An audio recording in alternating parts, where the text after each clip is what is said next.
Bonjour à tous. Merci. Alors, nous étions donc dans le groupe Écosystème Ville et on est parti d'une personne qui s'appelait Dominique Dupont, qui avait la particularité d'être transgenre, dont le nom de notre projet c'était eTransland. Et cette particularité est très importante. Pourquoi? Parce qu'il y a plusieurs aspects à tenir en compte.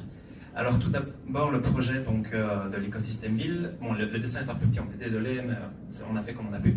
On voit donc on part en fait d'une mise en commun, donc tout le monde, les acteurs qui sont autour d'une table et qui sont en train de communiquer, de partager par rapport à leurs ressources déployées, ce qu'ils peuvent mettre en œuvre pour justement donc, mutualiser encore donc, les ressources disponibles. Donc on peut parler donc d'investisseurs qui viendraient donc amener un aspect financier pour pouvoir mettre en place un projet qui serait porté sur, par exemple, l'économie circulaire par la suite. Mais donc c'était vraiment ce travail de réflexion en fait autour des ressources et de mutualiser un maximum les besoins donc des personnes qui seraient donc habitantes de Charleroi, parce qu'on avait voulu se concentrer sur le groupe de citoyens de Charleroi, parce que c'est là que Dominique habite en fait. Et le fait qu'elle soit transgenre était super important parce qu'on voulait aussi mettre en avant le sentiment parfois d'exclusion de certaines personnes. Bon, ici, par rapport à la transition, je pense que c'était assez intéressant d'aborder cette thématique.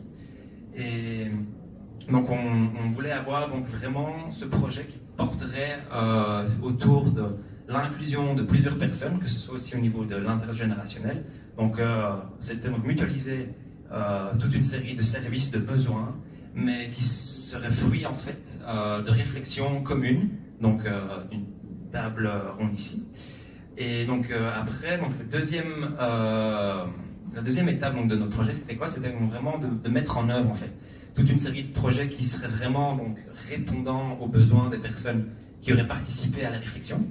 On avait par exemple un exemple d'économie circulaire, ou alors un exemple de commune de cantine, pardon, de circuit court, intergénérationnel, donc là où on savait que par exemple une voisine à Dominique avait un certain âge et elle se plaignait de sa solitude. Et justement encore pour faire face à ce problème d'inclusion, c'était donc inclure les personnes âgées justement dans les cantines écoles pour recréer ce lien social, renforcer plutôt donc, le tissu social entre les plus âgés, les exclus, les plus jeunes, etc.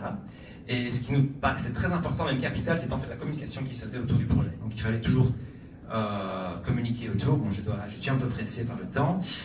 Les bénéficiaires donc, du projet, ce seraient donc les personnes en recherche d'emploi et de sens surtout. Donc c'était vraiment combiné en fait des personnes qui venaient un peu en avait marre et devaient retrouver un sens à leur vie.